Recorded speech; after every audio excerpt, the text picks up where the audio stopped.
Hi all welcome to football arena. ഇന്ന് നടന്ന world cup യോഗ്യതാ മത്സരത്തിൽ ബ്രസീൽ പരാഗ്വയെ പരാജയപ്പെടുത്തിയിരുന്നു. വിനീഷ്യസ് ജൂനിയർ ആയിരുന്നു വിജയ ഗോൾ നേടിയിരുന്നത്.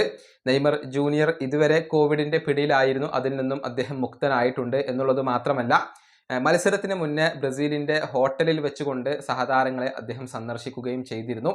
കാർലോ ആഞ്ചലോട്ടിയെ അദ്ദേഹം സന്ദർശിച്ചിട്ടുണ്ട്. ഇതേക്കുറിച്ച് ആഞ്ചലോട്ടി തന്നെ ഇപ്പോൾ സംസാരിച്ചിട്ടുണ്ട്. നെയ്മറെ കണ്ടുമുട്ടി സംസാരിച്ചു, ഹഗ് ചെയ്തു എന്നൊക്കെയാണ് ആഞ്ചലോട്ടി പറഞ്ഞിട്ടുള്ളത്. മാത്രമല്ല, നമ്പർ 10 റോളിൽ നെയ്മർ ജൂനിയർ ഭാവിയിൽ വളരെയധികം അപകടകാരിയാവുമെന്നും ഇപ്പോൾ ആഞ്ചലോട്ടി പറഞ്ഞിട്ടുണ്ട്. അദ്ദേഹത്തിന്റെ വാക്കുകൾ ഇങ്ങനെയാണ്: ഹോട്ടലിൽ വെച്ചുകൊണ്ട് ഞാൻ നെയ്മറെ കണ്ടിരുന്നു, ഞങ്ങൾ ഹഗ് ചെയ്തു. അദ്ദേഹം ഓക്കെ ആയി കഴിഞ്ഞാൽ കളിക്കളത്തിന്റെ ഏത് ഭാഗത്തും കളിക്കാൻ അദ്ദേഹത്തിന് സാധിക്കും. ഇന്നത്തെ മത്സരത്തിൽ മാത്യൂസ് കുഞ്ഞ് ചെയ്ത അതേ ജോലി ചെയ്യാൻ നെയ്മർ ജൂനിയർക്കും സാധിക്കും. നമ്പർ 10 റോളിൽ നെയ്മർ ജൂനിയർ വളരെയധികം അപകടകാരിയാവും. ഇതാണ് മത്സരശേഷമുള്ള പ്രസ് കോൺഫറൻസിൽ ഇപ്പോൾ കാർലോ ആഞ്ചലോട്ടി പറഞ്ഞിട്ടുള്ളത്.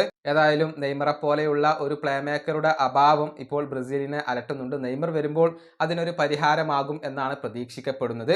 നിലവിൽ ബ്രസീലിന്റെ ഏറ്റവും വലിയ പ്രശ്നം അത് മുന്നേറ്റ നിര തന്നെയാണ്. കൂടുതൽ ഗോളുകൾ നേടാൻ ബ്രസീലിന് കഴിയുന്നില്ല. അതാണ് ഇനി കാർലോ ആഞ്ചലോട്ടി എളുപ്പം പരിഹരിക്കേണ്ട ഒരു കാര്യം. ഈ വീഡിയോ അവസാനിപ്പിക്കുന്നു. അടുത്തൊരു വീഡിയോ കൊണ്ടും കാണാം.